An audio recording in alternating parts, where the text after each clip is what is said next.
சாதனை பெண் சத்தியவாணி முத்து. சத்தியவாணி முத்து திராவிட இயக்கத்தின் முன்னோடி ஆவார். தளராத போராட்ட குணமும் விடாமுயற்சியையும் கொண்ட சமரசமற்ற அரசியல் போராளியாக விளங்கியவர் சத்தியவாணி முத்து. சத்தியவாணி முத்து அம்மையார் பிப்ரவரி மாதம் 15ஆம் தேதி 1923ஆம் ஆண்டு நாகைநாதர் ஜானகி அம்மாள் ஆகியோருக்கு மகளாக சென்னை எழும்பூரில் பிறந்தார். இவருடைய தந்தை நாகைநாதர் தென்னக ரயில்வே துறையில் தொடர்வண்டி ஓட்டுநராக பணிபுரிந்தார். தந்தை நாகைநாதரின் முயற்சியால் கல்வி படிப்பை திறம்பட பயின்றார். தன் தந்தையிடமிருந்து சுயமரியாதை கொள்கையை கற்றறிந்தார் சத்தியவாணி. இனமானம், தன்மானம், சமுதாய உரிமை, சமுதாய விழுமியங்கள் ஆகிய பண்பு நிலைகளை குழந்தை பருவத்திலேயே கற்றறிந்தார். தனது 6 வயதில் சுயமரியாதை மாநாட்டில் தன் தந்தையுடன் கலந்து கொண்டார்.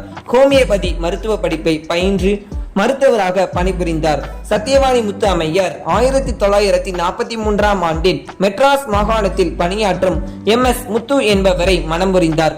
MS முத்து சுயமரியாதை இயக்கத்தை சேர்ந்தவர் ஆவார். இவர்களது திருமணத்தை முன்னின்று நடத்தியவர் திருவிக ஆவார்.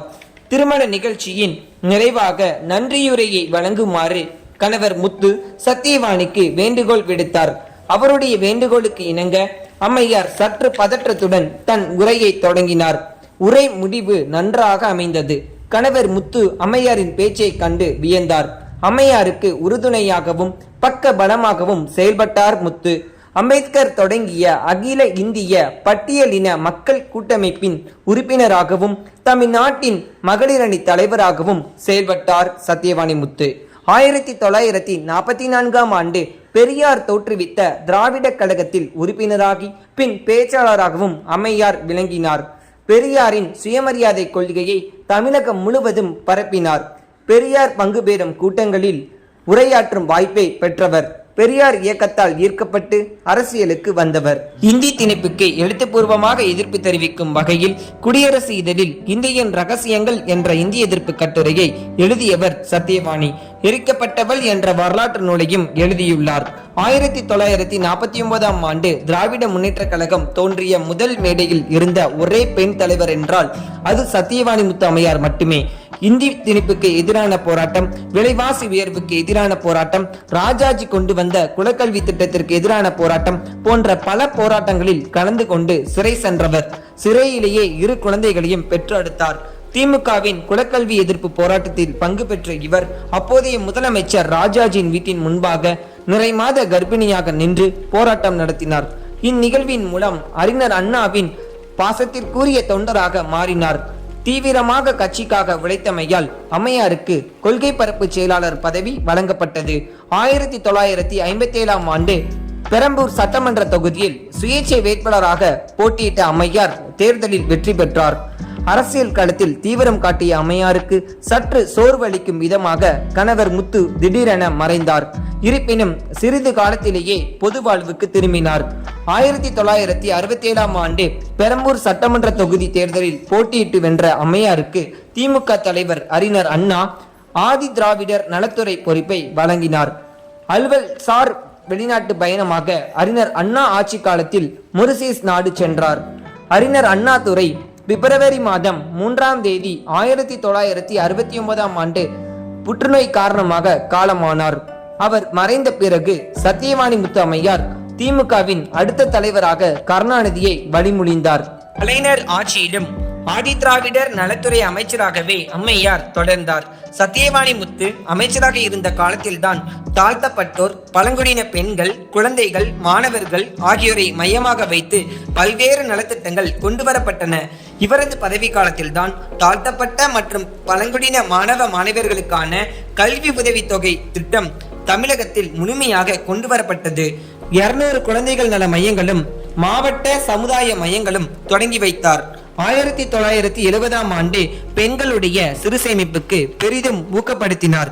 வேலைக்கு செல்லும் பழங்குடியின பெண்களுக்காகவும் பழங்குடியின மாணவ மாணவியர்களுக்காகவும் அரசு விடுதிகளை உருவாக்கினார். ஒடுக்கப்பட்ட மக்களின் பிரதிநிதியாகவே செயல்பட்டார். திராவிட முன்னேற்ற கழகத்தின் 5 தலைவர்களில் ஒருவராக திகழ்ந்தவர் சத்தியவாணி முத்து. சென்னை வியாசர்பாடியில் அம்பேத்கர் பெயரில் கலைக்கல்லூரியை எம்ஜிஆர் அவர்களின் உதவியுடன் அம்மையார் நிறுவினார். இந்தியாவிலேயே அம்பேத்கர் பெயரில் நிறுவிய முதல் கல்லூரி அம்மையார் நிறுவியதே ஆகும். பேரறிஞர் அண்ணா பெயரில் ஓரகடத்தில் 1971ஆம் ஆண்டு சமூகப்பணி இல்லம் ஒன்றையும் அமைத்தார். கருணாநிதி கொண்டு வந்த குடும்ப கட்டுப்பாடு திட்டம் தலித் மக்களை குறிவைத்து கொண்டு வரப்பட்ட திட்டம் என்று விமர்சனம் செய்தார் சத்தியவாணி. 1974ஆம் ஆண்டு தன் ஆதி திராவிட நலத்துறை சார்ந்த நிதி ஒதுக்கீடு மற்றும் பயன்பாடு குறித்து சட்டமன்றத்திலேயே சத்தியவாணி கலைஞரை எதிர்த்து கேள்வி எழுப்பினார். இது திமுக கட்சியில் பிரச்சனையாக வெடித்தது. இதைத் தொடர்ந்து சத்தியவாணி முத்து கட்சி மற்றும் அமைச்சர் பொறுப்பிலிருந்து நீக்கப்பட்டார். சத்தியவாணி அம்மையாருக்கு ஆதரவாக சில திமுக தொண்டர்களும் சட்டமன்ற உறுப்பினர்களும் அக்கட்சியிலிருந்து விலகினர். திமுகவிலிருந்து விலகியவர்களை ஒருங்கிணைக்கும் விதமாக தாழ்த்தப்பட்டோர் முன்னேற்ற கழகம் என்ற புதிய கட்சியை தொடங்கினார் சத்தியவாணி முத்து. உடன் ஏற்பட்ட மனக்கசப்பினால் எம்ஜிஆர் திமுகவிலிருந்து விலகி அனைத்திந்திய அண்ணா திராவிட முன்னேற்ற கழகம் என்ற கட்சியை தொடங்கினார்.